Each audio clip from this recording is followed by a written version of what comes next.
Hello friend, अभय education में आपका स्वागत है। दोस्तों, आज के क्लास में पढ़ेंगे झारखंड का इतिहास। जी हाँ, झारखंड का इतिहास का आज पहला क्लास है। दोस्तों, अगर वीडियो अच्छा लगे तो वीडियो को लाइक करें और चैनल को सब्सक्राइब करें। चलिए देखिएगा, झारखंड के इतिहास के अंतर्गत पढ़ेंगे आज हम प्रागैतिहासिक काल। चलिए देखिए दोस्तों, झारखंड का इतिहास प्रागैतिहासिक काल पढ़ेंगे। दोस्तों, प्रागैतिहासिक काल को 4 खंडों में बांटा गया है। पहला हो गया आपका पूरा पाषाण काल, और दूसरा हो गया मध्य पाषाण काल, तीसरा आपको हो गया नव पाषाण काल, और चौथा हो गया धातु काल। इन 4 खंडों में बांटा गया है प्रागैतिहासिक काल को। पहला पूरा पाषाण काल, दूसरा हो गया मध्य पाषाण काल, तीसरा हो गया नव पाषाण काल, और चौथा धातु काल। इन 4 खंडों को बारी बारी से पढ़ेंगे। दोस्तों चलिए देखिएगा, पहला पढ़ेंगे पूरा पाषाण काल। पूरा पाषाण काल को 20 लाख BC से लेकर के 10,000 BC तक रखा गया है। मतलब कि 20 लाख ईसा पूर्व से लेकर के 10,000 ईसा पूर्व के बीच रखा गया है। ईसा पूर्व दोस्तों 1 ईस्वी को ईसा मसीह का जन्म हुआ था। उनके जन्मदिन से, मतलब उनके जन्म डेट से पहले वाले काल को ईसा पूर्व बोला जाता है और बाद वाले काल को ईस्वी बोला जाता है। तो 20 लाख BC से लेकर के 10,000 BC तक पूरा पाषाण काल को रखा गया है। नेक्स्ट पॉइंट देखिएगा दोस्तों, पूरा पाषाण काल के मानव जो थे गुफाओं में रहते थे तथा खुली स्थानों और जंगलों तथा मैदानों में रहते थे। तो पूरा पाषाण काल के जो मानव थे वो गुफाओं में रहते थे, जंगलों में रहते थे, खुली स्थानों में रहते थे और मैदानों में भी रहते थे। चलिए नेक्स्ट देखिएगा दोस्तों, झारखंड के क्षेत्र में निवास स्थान सिंहभूम, हजारीबाग, देवघर, बोकारो, रांची, दामोदर घाटी, इन सभी क्षेत्रों में पूरा पाषाण काल के जो मानव थे निवास करते थे। नेक्स्ट देखिएगा, नेक्स्ट पॉइंट दोस्तों, पूरा पाषाण कालीन पत्थर के औजारें सिंहभूम, हजारीबाग, देवघर, बोकारो, रांची और दामोदर घाटी, इन सभी क्षेत्रों से पूरा पाषाण कालीन औजारें प्राप्त हुआ है। मतलब उस समय के औजारें इन सभी क्षेत्रों से प्राप्त हुआ है। नेक्स्ट देखिएगा, पूरा पाषाण काल के अंत तक मानव जो थे चित्र एवं मूर्ति बनाने लगे थे। जो पूरा पाषाण काल के जब अंत होने वाला था तो उस समय के जो मानव थे चित्र बनाने लगे थे और मूर्ति बनाने लगे थे। नेक्स्ट देखिएगा, हजारीबाग जिले के इसको से एक पत्थर के खंड पर आदि मानव द्वारा निर्मित चित्र, शैल चित्र दीर्घा, विशाल खुला सूर्य मंदिर एवं गुफाएं आदि प्राप्त हुआ है। मतलब हजारीबाग जिले के इसको क्षेत्र से एक पत्थर के खंड पर आदि मानव द्वारा निर्मित चित्र मिला है, जो शैल चित्र दीर्घा मिला है, विशाल खुला सूर्य मंदिर मिला है एवं वहाँ गुफाएं प्राप्त हुए हैं। शैल चित्र दीर्घा में देख लीजिए, उस दीर्घा में क्या क्या अंकित चित्र था। शैल चित्र दीर्घा में अंकित अंतरिक्ष यान था, नक्षत्र मंडल था और भूल भुलैया जैसी आकृति चित्र अंकित किया गया था। नेक्स्ट देखिएगा, इसी काल में चीन के क्षेत्र में आग का आविष्कार भी कर लिया गया था। मतलब पूरा पाषाण काल में ही चीन वाले क्षेत्रों में आग का आविष्कार कर लिया गया था।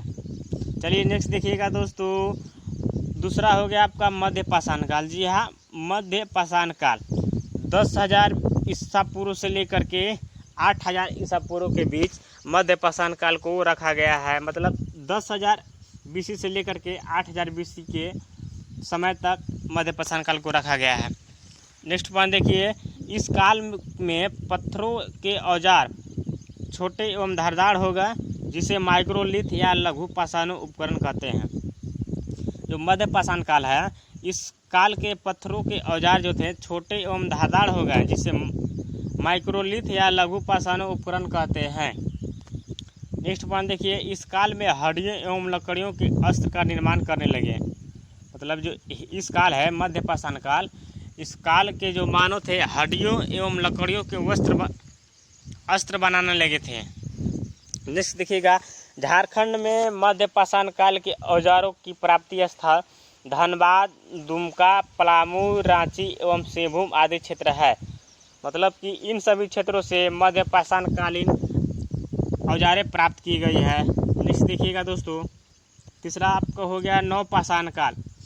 नवपाषाण काल को 8000 ईसा पूर्व से लेकर के 5000 ईसा पूर्व के आसपास रखा गया है। मतलब 8000 BC से लेकर के 5000 BC के बीच नवपाषाण काल को रखा गया है। नेक्स्ट पॉइंट देखिएगा, नवपाषाण काल में आखेटक जो शिकार करना, खाना बदोश, एक जगह से दूसरी जगह जाना, इस तरह के जीवन को त्याग कर अस्थायी पूर्ण निवास करना प्रारंभ कर दिया होगा दोस्तों।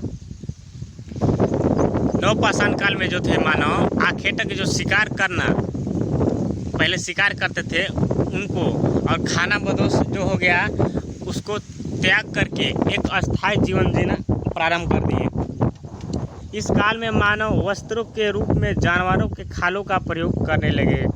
जो नवपाषाण काल है, पहली बार वस्त्र के रूप में जानवरों को खालों का प्रयोग करने लगे। नेक्स्ट पॉइंट देखिए, नवपाषाण काल में ही पहिए का आविष्कार किया गया था। जो नवपाषाण काल है इसमें पहिए का आविष्कार भी नवपाषाण काल में ही किया गया था। नेक्स्ट पॉइंट देखिए, झारखंड में नवपाषाण काल के चिन्ह लोहरदगा, रांची, सिंहभूम इन सभी क्षेत्रों से पाए गए हैं नवपाषाण काल के चिन्ह। नेक्स्ट पॉइंट देखिएगा, चौथा हो गया आपका धातु काल। जी हाँ, धातु काल इसका समय देख लीजिए 5000 ईसा पूर्व से लेकर के 2500 ईसा पूर्व। जी हाँ, 5000 ईसा पूर्व से लेकर के 2500 ईसा पूर्व के बीच रखा गया है। धातु काल में पढ़ेंगे हम ताम्रपाषाण काल। जी हाँ, ताम्रपाषाण काल देखिएगा, जिस काल में मानव पत्थरों के साथ तांबे का मिलाकर प्रयोग करते थे, उस काल को ताम्रपाषाण काल कहते हैं। इस काल में मानव पत्थर के साथ साथ तांबे को मिला करके